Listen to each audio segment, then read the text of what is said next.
Figure out this one.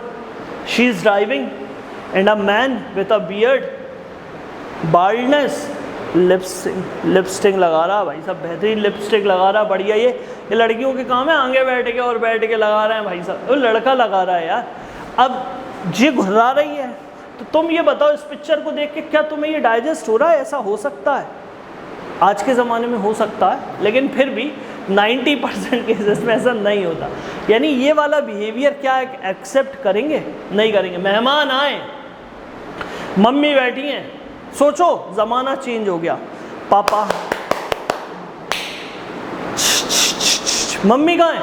ए पानी लाना है जरा, पिताजी जा रहे हैं पानी लेके आ रहे हैं, ठीक है पानी दे रहे हैं, ए कमर दुख, पैर दबा, पैर दबा। कैसा एक आज के ज़माने में, क्योंकि हमने से मेल डोमिनेंट सोसाइटी बना रखा है, पुरुष प्रधान देश, तो ये चीज़ें हमें एक्सेप्टेबल नहीं होंगी।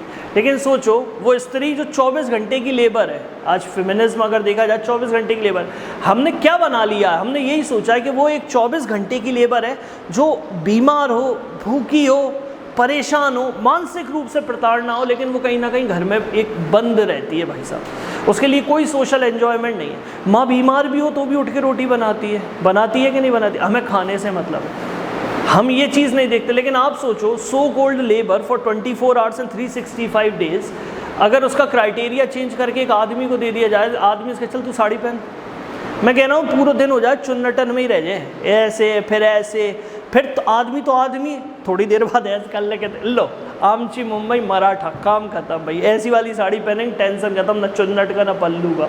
तो आप खुद सोचो क्या ये एक्सेप्टेबल है? सोचो धर्मेश कल सूट पहन के जा रहा है, कैसा लगेगा? बाजू में वो आ रहा है साड़ी पहनता होगा, आदित्य तो फ्रॉक में कैसा लगेगा? या तुम्हारे सामने मैं आ जाऊं साड़ी में कैसा लगूंगा? एक्सेप्टेबल है? तुम देखो मजा आ जाएगा, मजा। एक बार वीडियो बना लो ऐसी कैसी, मजा आ जाएगा, मजा। ठीक है, जिकल मूछे लगा के आ जाए, बबाल गंजा करवा ले, अच्छी लगेगी? नहीं लगेगी। तो ये सब वही है जो समाज को बिगाड़ते हैं और समाज में इन चीज़ों को एक्सेप्टेबल नहीं होते। तो वो कौन कौन सी चीज़ें जो एक्सेप्टेबल है और एक्सेप्टेबल नहीं है? Second thing in sociology that is known as rehabilitation. Why it is important और why it is compulsory? तो rehabilitation मतलब होता है पुनर्वास। पुरानी व्यवस्था को चेंज करके हमने उसे मॉडर्न तरीके से बना दिया, पुरानी चीज़ों को चेंज करने के हमने क्या बना दिया? नया बना दिया। तो sociology has formed a strong link with the justice system. समाज में न्यायिक व्यवस्था से हमारा बहुत गहरा नाता है। A fundamental components of the modern implementations of the rehabilitation try to re-educate and क्या लिखा है? Re-socialize inmates of that they can grow to expect the society and the value of norms. आज पुरानी जर्जर व्यवस्था को हम एक नया रूप देने में लगे ताकि लोगों को सुधारा जा सके। पहले के ज़माने के लोग देखना एजुकेशन को कम प्रायोरिटी देते थे, विमेन एजुकेशन को कम प्रायोरिटी मिलती थी, लेकिन आज कहीं ना कहीं विमेन एजुकेशन को प्रायोर उतना ही मिल रहा है। अगर आप अच्छे स्कूल में पढ़े तो आपकी बहन भी अच्छे स्कूल में पढ़ी होगी। अगर आपको सिविल सर्विसेज की तैयारी करवा रहे हैं तो पिता लड़की को भी करवा रहे होंगे। What is this? This is the rehabilitation of the thought in sociology.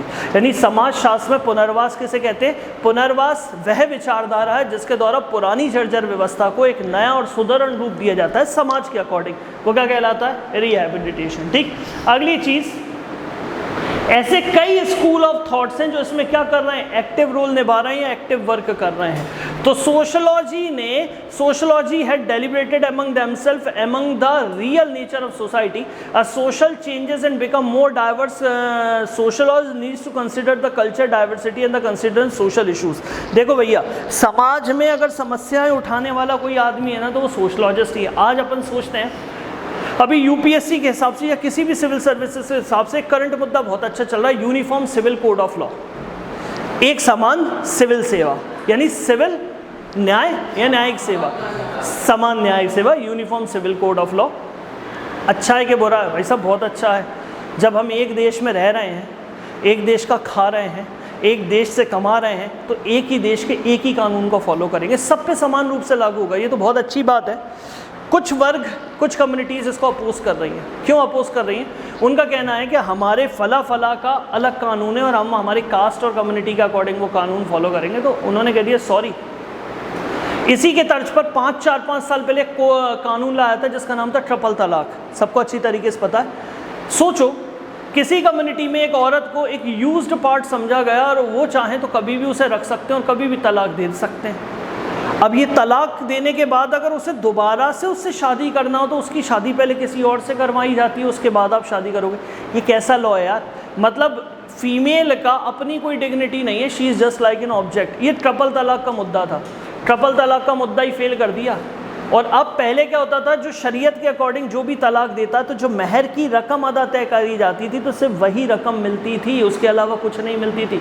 और उसमें भी नॉर्म्स थे कि आदमी दे चाहे नहीं दे, देयर आर मैनी थिंग्स, जो महर में हो गया वही होगा। बेचारी जो मुस्लिम फीमेल्स थी ना, उनके साथ हमेशा ऐसा ड्रॉबैक होता था कि आफ्टर जो तलाक होता था, she can't live a social life very completely और ग्रूमिंगली, उसकी ज़िंदगी अच्छी नहीं होती थी। गवर्नमेंट ने ये चीज़ देखी और यूपी में ट्रिपल तलाक को क्या कर दिया, खारिज कर दिया। बहुत से लोग इसके अपोज में थे, लेकिन आप सोचो, क्या वो औरत किसी की माँ नहीं थी, या वो किसी की बहन नहीं थी, या वो किसी की बीवी नहीं थी? उसने वो चीज़ फेस करी ना। तो आप ये क्यों सोच रहे हो कि वो सिर्फ आपकी बीवी के लिए? अरे वो तो आपकी बहन के लिए भी है, कल उसकी बहन के साथ कुछ ऐसा हो जाए तो फेस करोगे ना। आप बीवी के लिए करते हो, अपनी बहन के लिए सोचा तो वो चीज़ है, आपकी माँ के लिए सोचा।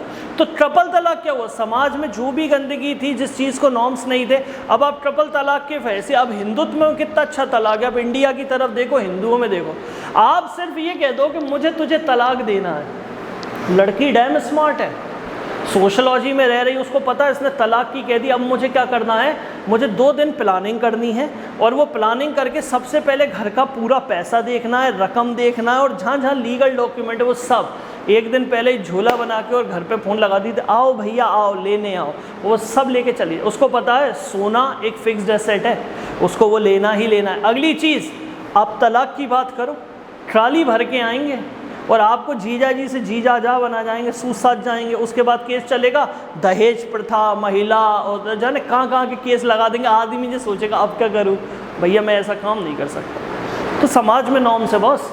इन्हीं समाज की दबी कुचली आइडियोलॉजी से लड़ने के लिए भाई साहब क्या बना, इस सोशलॉजी जैसा सब्जेक्ट बनाया गया, और हम इसे क्या करते हैं, रीड करते हैं। यहाँ ये वाला चैप्टर खत्म हो जाता है, what is sociology and ideologies of the sociology. इतना क्लियर है सबको? कोई डाउट? अब ज़रा फटाफट वो पढ़ लो जो मैंने दिया है आपको। मुझे पता है तुम्हें भूख लगी और